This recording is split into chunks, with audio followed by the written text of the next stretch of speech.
Mike McCabe will be the next speaker after we've sort of welcomed you and so on. I would like to make one comment, however, about that poll that you've seen in the Milwaukee Journal-Sentinel and so on. It's an odd phenomenon, but the University of Wisconsin Political Science Department in Madison entered into a contract with the Bradley Foundation's front, the Wisconsin Policy Research Institute. We asked under open records for all the material that they had, and they said part of the contract that they had was that it would be outside the open records laws. And we said, well, that's kind of cute, but it isn't going to work. So we then got more information from them, and they had in the contract that the Bradley Foundation front would have the final say on the questions asked, when they go out into the field, how they spin it. It would give exclusive information to the Milwaukee Journal-Sentinel before they would release it to the rest of the media.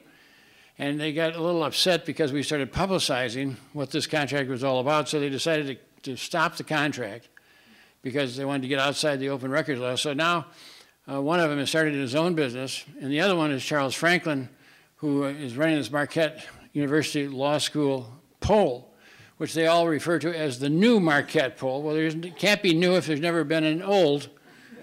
There never has been one, and so you kind of ask yourself, how could Charles Franklin now suddenly become a scholar at Marquette University Law School? Well, I can understand how you could do that, but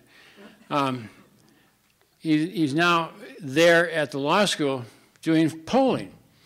I just have been asking, well, who's paying the bill? And the reason I raise this is not to say that there's something wrong with Charles Franklin. He thinks he's making a living and so on, but it's just that we have to be cautious about the information that we get, because polling becomes a tool to be used by the other side to convince us, oh, we're losing, oh, God, we can't do this, oh, Jesus, things are going to hell. Oh, Walker's 51%. Do you believe that? Anybody here who believes that Walker was getting 51% approval, please leave, because the rest of the program is going to be much too complex for you. I can assure you of that. So, yeah. I was listening to the mic the other day, radio station, and they had a caller call in and say that asked if he could participate in the survey, and he said sure, and they says, have you been involved in the recall in any way? And when he said yes, that ended the call. That would be very telling. Yeah. Well, it's just that when you see the amount of money that the other side has, they can do anything in terms of image and TV spots. Let's take our good friend and I think great American Newt Gingrich and see what the Republican establishment did to Newt. I mean, whatever you think of Newt Gingrich, I mean, if you think much about Newt Gingrich, you probably need counseling or something. But Romney was able, through spending 5-to-1, to destroy Newt Gingrich's reputation or his image. I think Newt beat him to beating up on his own reputation. But they changed the whole outlook of that race, and Romney is declared the victor. Well, if we start to look at polls, who is Charles Franklin? When did Marquette Law School start doing polling? How many polls have they conducted? Who's picking up the tab? Who's deciding when to go into the field for the poll? Who releases it? Who spins it? What do we know about the rest of it? And do they give the information to the Walker campaign, or does it just go through Marquette Law School and to their many friends? So I get tired of the simplistic notion that everybody's playing the game by the rules, and they're not. I mean, having run against Bob Caston, and he said I suggested I stole $750,000 from the NFL players' pension fund.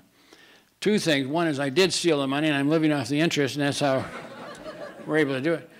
The second thing is, when I talked to the NFL players, I said, I'm going to pick on people who are a lot smaller than you are and a lot slower if I'm going to steal $750,000. There are better targets out there somewhere. But people believe that because it came on television and they said Ed Garvey didn't know where the money went. And by the time we brought a libel action and so on and so forth, we dropped 14 points in the polls and we caught up with them and then we lost in the last week.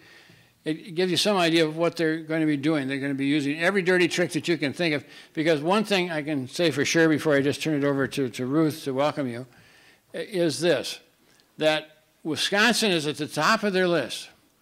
They want to make sure that they re-elect Walker, because that's going to knock the stuffings right out of all of us. They want to make sure that they get that seat that Herb Coles has now and is leaving, so they can get a Senate seat out of Wisconsin. They want to maintain the congressional balance that they now have. They're going to do everything they can, including bringing in a lot of money. We were talking just the other day, we anticipate they will spend $50 million on re-electing, or rather electing a senator for Herb Cole's seat. About $2 million for the 4 Senate seats that are being recalled. For governor, the estimates run from $30 million to $40 million. For the Assembly, about $5 million, the Senate, $10 million. That's a total of $97 million. Now, I have news for you. As I look at this audience, you're beautiful people, but you don't look like people who have $97 million that you're going to share with anybody who's running for governor. You look like $1 million yourself. Thank you. Minus $9.99. $9.99. The embarrassment of having those characters representing anybody in the presidential race is quite remarkable. But one of the reasons we're here is because we know that we're going to be so outspent that it's just pathetic. That terrible Supreme Court decision, Citizens United, has destroyed just about everything. And I want to read you one thing and introduce Ruth. This is from Granny D. Haddock. How many of you were here when Granny D was here?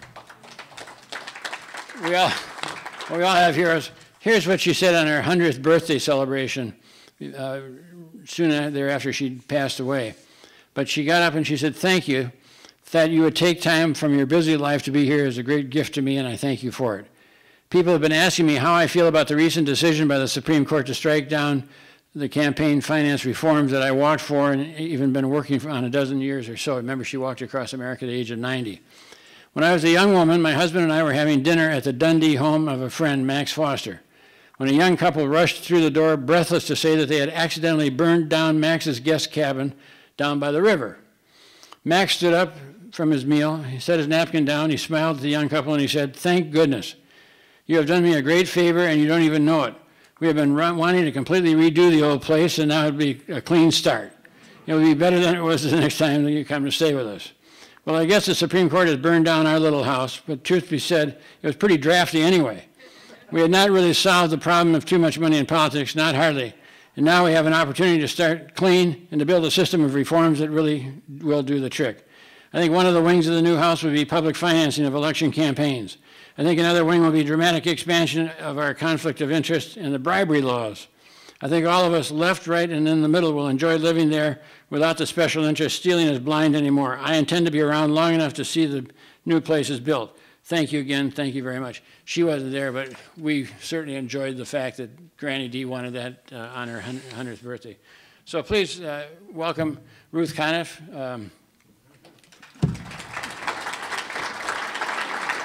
What's your title? Political editor. The political editor of the Progressive magazine. Progressive's a solid conservative magazine along with the National Review. Thanks, Ed. Hi, friends. So Ed called me up just a few days ago and said, "I have this great idea. I think that we need to put the word out that we need to run, in this recall campaign, we need to run a candidate who doesn't take money from super PACs, unions, corporate interests, out-of-state funds of any kind." And I thought, great, this is just the kind of cause that the Progressive magazine is going to associate itself with. There's going to be a lot of skepticism. But I got to tell you, the more I listen to Ed, the more excited I have gotten about this. And I realize that this idea is going to make people very, very nervous. You know, what's this idea of a grassroots-led recall campaign? I mean, the idea here, as we all know, is that this network of neighborhood groups and ordinary citizens came together for these huge, historic, spontaneous rallies at the Capitol, and then stood out in the cold and gathered 1 million+ signatures, and now it's time for the professionals to take over. Because after all, we're looking at a very expensive TV ad war. Millions and millions of dollars in out-of-state money are going to be flooding our airwaves with negative ads, because that's politics in the Citizens United era, right? So Ed looks at this and says, what? Why? The whole uprising against Walker has been a grassroots citizen-led effort. And the voice of authority has been a little behind. The New York Times, for example, remember when Monica Davey wrote her article last March saying that the whole thing was over? So this election, the idea is this election, why should it be any different? Why should it not be led from below? And there are very legitimate questions about why not. Here are the legitimate worries. If we don't get in the game, we are going to be creamed by the Walker campaign finance juggernaut. Because as Mike McCabe, I'm sure, is about to tell you, this is historic. This is the first time in the history of our state that we have ever seen this kind of money for a statewide race. It was already historic when he ran the first time. Now he's raised $12 million in the last year. He raised $4.5 million in just 5 weeks, 61% of that money from out of state. And the last time I checked, the Democrats in United Wisconsin had raised about $480,000. So you can look at that two ways. You can look at it as a race we've got to get in, or you can look at it as a race that we cannot possibly win. If this is a money race, we are going to lose. And I think that is a very compelling argument that Ed makes. And here's another good argument. Corruption, more than union busting, more than these hideous budget cuts, is quickly becoming the issue in the recall campaign. Wouldn't it be great if, as Walker's aides and associates are being carted off to jail, we had a candidate who had made campaign finance reform and good government lifelong political issues? I'm just saying. The more you read, the more you realize that all of these folks in the Walker administration, dating back to his time as Milwaukee County exec, know each other and have been scratching each other's backs for a long, long time. I wrote a piece recently about Michael Best and Friedrich, the law firm in the Glass Bank right across the street from the Capitol. And after I wrote that piece and compared Walker's attorney to John Gotti's attorney, who federal prosecutors called in-house counsel to the Gambino crime family, and he was no longer allowed to represent them after that. I've had the rather unnerving experience of having neighbors come up to me and say, "How are you doing? What have you been hearing?" So I live in the same neighborhood as this man. But you know, I have to say, I think the mob lawyer comparison is pretty apt. You know the details. Michael Best, or the firm, held its secret redistricting sessions in a secret conference room, and the details are still, they're scrambling to suppress them, to consolidate Republican control of our state. Eric McLeod, Walker's attorney, gave tens of thousands of dollars of free legal advice to Supreme Court Justice Michael Gableman on his ethics problems. And then McLeod sat and watched as Gableman cast the deciding vote in favor of his client, Scott Walker, on the union busting law. It was just an outrage by any legal ethical standard. And you remember, Gableman needed McLeod's help in the first place because he won election in a race so dirty it made national news because of the massive spending and because of the dishonest Willie Horton ads that he ran. He was so unqualified, he was the most overturned judge in the state. And it really says something about the power of the business lobby and the money they poured in, both within Wisconsin and outside of our state, that they were able to get him elected. And again, as Mike McCabe will tell you, business interests have shifted their focus not just on governor's races, not just on state legislatures now, but on state Supreme Courts, because this is where they think they can get the kind of favorable treatment to reduce the power of regulation and to make more money. So what do? Caldwell and Royce has a proposal that would require 2/3 of the legislators to sign on to remove Gableman. And I say good for her, because we should absolutely make that effort. There is also a movement for an independent citizens body to appoint Supreme Court judges. You know, the direct election of Supreme Court judges was a progressive era reform, along with the recall. And so there's also the possibility of recall for Gableman and other Supreme Court justices. And I just want to say this. I would argue that the Kloppenburg race, as disappointing and as much of a roller coaster as it was a very significant moment for the whole Wisconsin uprising. And it was a sign of our strength as citizens that we were able to run an incumbent justice who was so heavily financed to a draw with an unknown attorney from Madison. Wisconsin Manufacturers and Commerce sent out a fundraising letter for Prosser, asking businesses to make generous contributions to keep him on the court. And why not? Because he cast the deciding vote in a 4-3 decision against ethics rules that would have required justices to recuse themselves from cases involving parties that donated $1,000 or more to their own campaigns. So it's really pretty impressive that citizens of this state did what they did in that Kloppenburg race. It would have been nice to have that win, but if you looked at those maps and you saw how the color shifted, something very significant happened there. And I think the real lesson here is we have to keep up this fight. If you look at the last year and the democracy in action in Wisconsin, it is just an amazing, I mean, our lieutenant governor put it best, it's becoming a spectacle. you look at this incredible energy and you think, this is it. This is a real turning point. And people really are thinking about this deluge of cash and whether we're going to have our government as citizens anymore, or we're just going to stand back, as Ed says, and say, well, fascism is here. We just might as well give up because it might be fun. So as I listen to Ed, and as I listen to Mike McCabe, and John Nichols, who's going to speak here later, I really do feel encouraged that we can do this thing. And we have come so far, and we have done so much. And now is not the time to back down. I think this is the time to really pour it on. And I'm inspired, and I'm excited to be here. So thanks a lot. And welcome.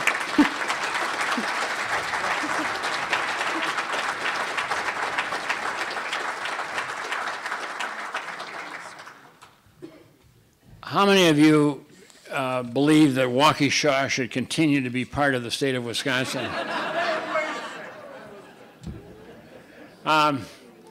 One of our Fighting Bob participants has written a letter to President Jimmy Carter asking him if he would come up and observe the election process in Waukesha County with the next election. And while it's kind of funny, I think it's deadly serious because I don't believe that Joanne Kloppenberg lost to David Prosser, and I think most of the people I've talked to think that that's the case. So I don't know that Jimmy Carter will jump on a plane and come up. He certainly can't get on a fast train, but we'll have to wait and see. I'm just going to introduce to you somebody that you've heard many times here, but who's doing a fantastic job of keeping us informed about the corrupt process that's now in place. As we're here, there's probably a room full of people about this size over at the Capitol handing out money for those who would support their programs. We have got to do something, and we can go forward, as I think we should, to try to repeal the Citizens United decision, or to amend the Constitution so that we can get rid of the whole policy and the idea of Mitt Romney saying, corporations are people, you know. And if you believe that, then you believe a lot of things. So we wanted to make sure that when we start this process, we start with a factual basis. What I can't tolerate is people saying to me, you can't stand back. We know we're going to lose if they put in 47 or 50 or 60 $million. We know we're going to lose. But we'd rather lose that way than to not put up that kind of money and lose because they're going to blame us. 1 million people signed petitions saying we don't want this governor to be here anymore. If we can't start with 1 million people behind us and win, shame on us. I mean, the basic underlying work has been done, but the professionals have trouble accepting that notion. And that's what we're going to have to deal with today, and that's why we're having this meeting. And let me introduce Mike McCabe, who is doing the greatest job that I can imagine in terms of letting us know just how bad things are.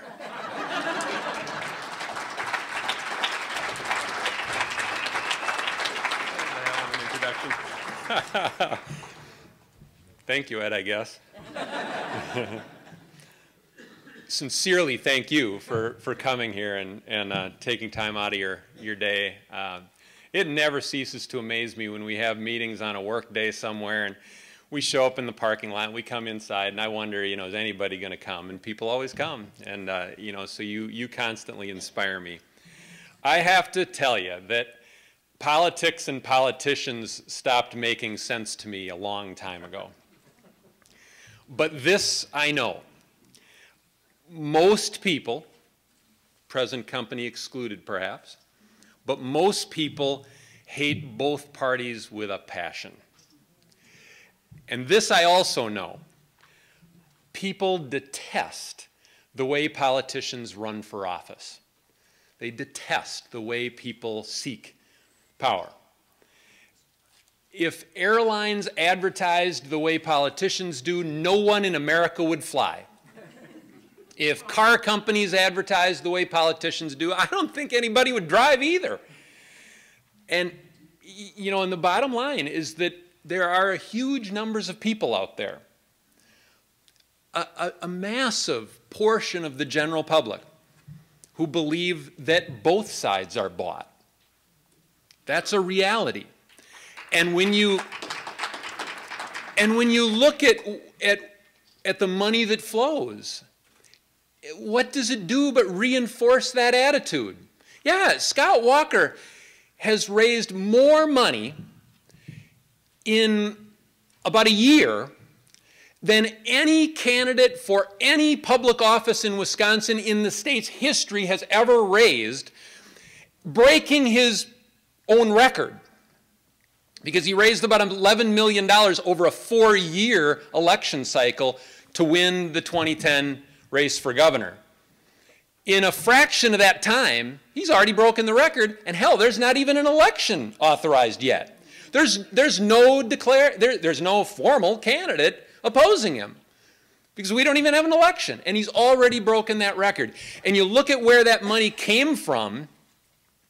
You know, he says the same thing that all the Democrats say too, that all of his, so many of his contributions, 2/3 or 3/4 of them or whatever, come from, small donations. But if you look at where the money really comes from, first of all, 61% of it comes from people who cannot vote for him because they do not live in the state of Wisconsin.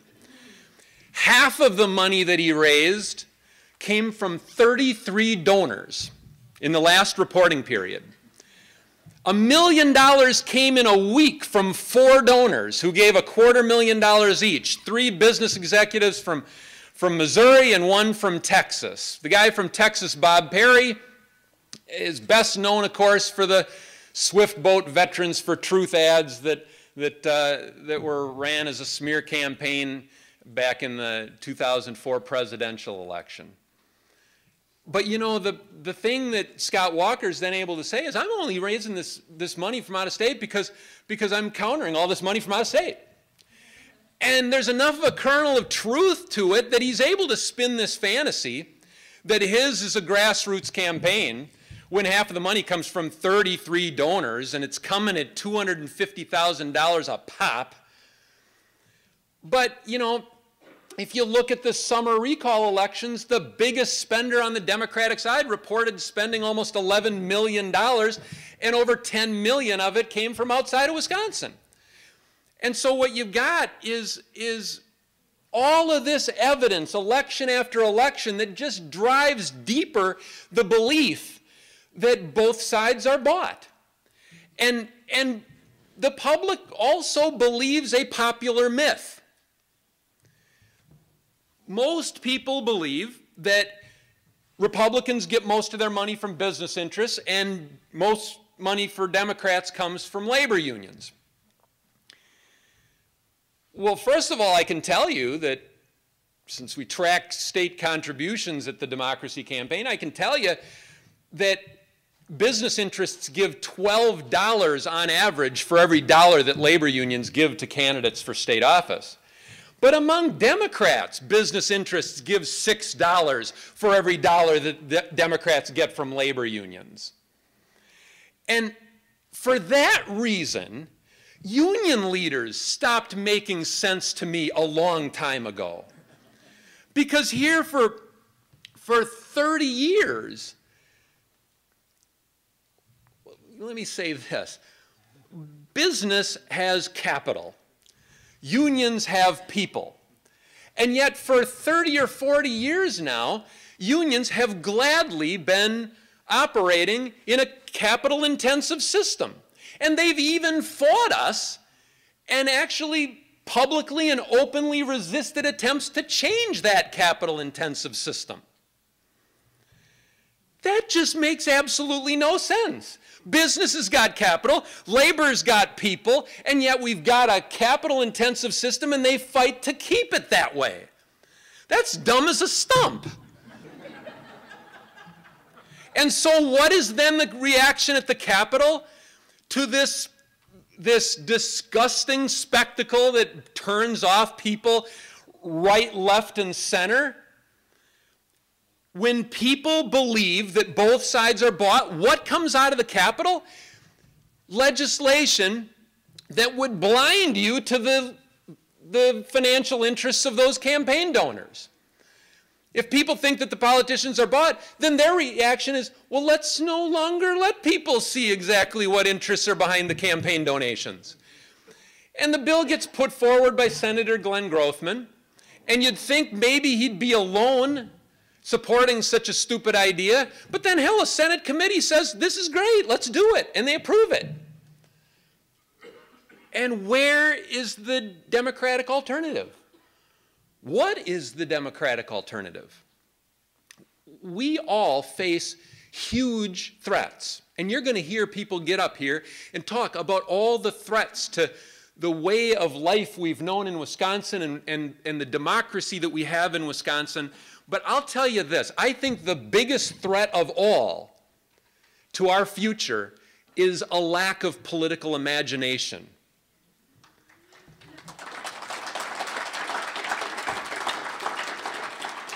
What if someone ran for office Proxmire style?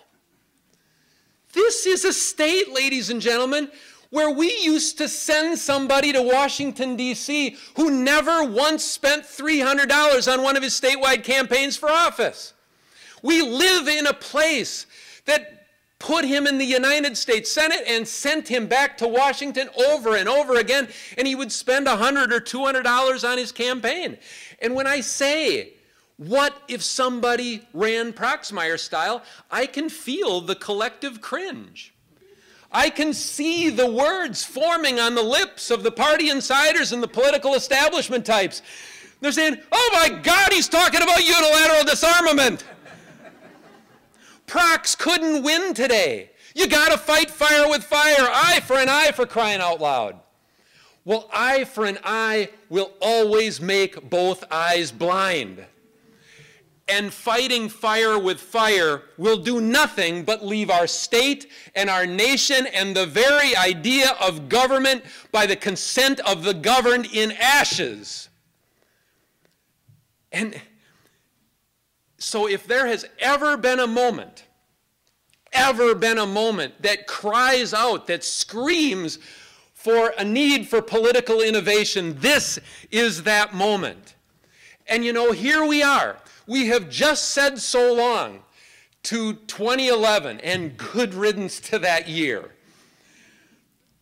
But people forget that 2011 was the 100th anniversary of the most remarkable legislative session in Wisconsin history. Probably the most remarkable legislature in American history, the 1911 session of the legislature.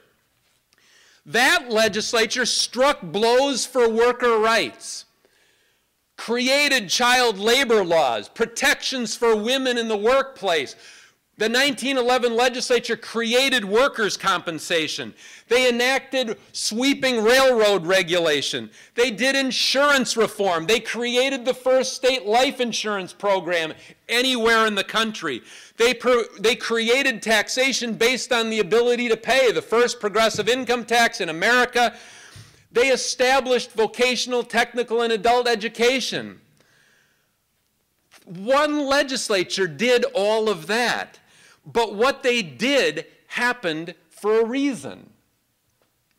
That legislature was no accident. That legislature happened because of what happened in 1897 and in 1905. In 1897, the Wisconsin legislature banned bribery. Now think on that a second. Y'all know when Wisconsin became a state. 1848, that means for the first half century of statehood, it was perfectly legal to bribe a public official. Until people rose up against the corrupt money changers of the time and they banned bribery. And then in 1905, corporate election spending and corporate campaign contributions were prohibited. Half of that law was overturned by the Citizens United decision 2 years ago. Well, what we have today is a situation where bribery is effectively legal again. And it's not that we are seeing public officials routinely taking the under-the-table version of bribery that existed in the late 1800s. It's that we all understand, right, left, and center, people understand that there is a new over-the-table variety that is perfectly legal. Now, what if we recriminalized it?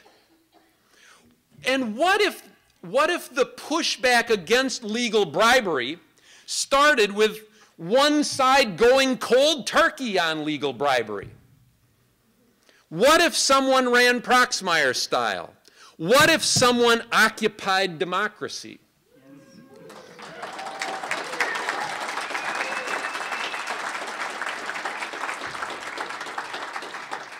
You may say I'm a dreamer, but I am not the only one. People crave this, I'm telling you. Across the political spectrum, people crave this. If this isn't a golden opportunity for political innovation, I don't know what is.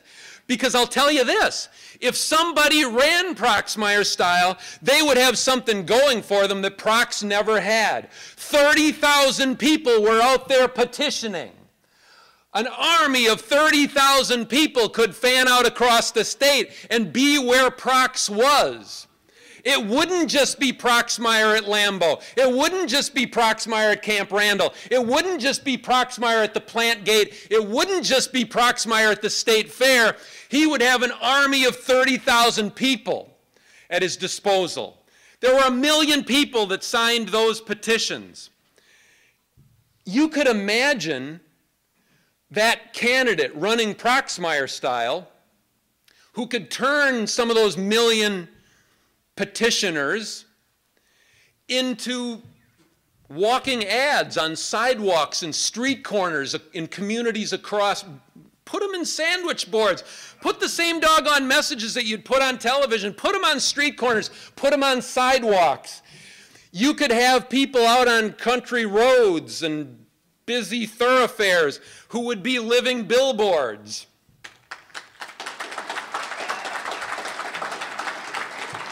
You could put some of these people to work as panhandlers for the politically homeless. Brother, can you spare a voice? Small change for big change. You know, can you put something in my cup? You could raise some money that way to pay for some of those walking ads, some of those living billboards. Here's the bottom line for me.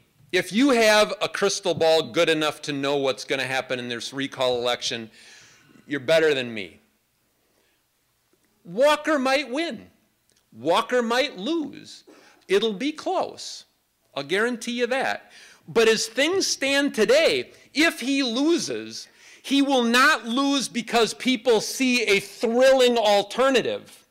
And that's what people ought to be offered, a thrilling alternative. He'll lose because people can't stand to have him in office another minute. He'll lose because he trampled on worker rights. He'll lose because he promised 250,000 new jobs, and instead we got 6 months worth of job losses. He'll lose because of a growing corruption scandal that's surrounding him, that has now permeated his entire inner circle, his entire brain trust. What brain? He's entrusted it to somebody. He'll lose because the state of our state is turmoil. The state of our state is division. The state of our state is polarization. And the state of our state is in your face, my way or the highway politics, which ain't in keeping with what Wisconsin people want. So here's what leaves me scratching my head. Imagining a new kind of politics, a new way for running for office, is considered too risky. But it's not too risky, curiously, to depend on people concluding that they can't tolerate Walker despite the absence of a compelling alternative to the legal bribes and the scorched earth advertising that those bribes fund. We're going to have people who will turn it over to the professionals because they got to have millions to run ads, and those ads will sicken people right, left, and center. And if airlines advertised that way, nobody would fly. But politicians do that anyway.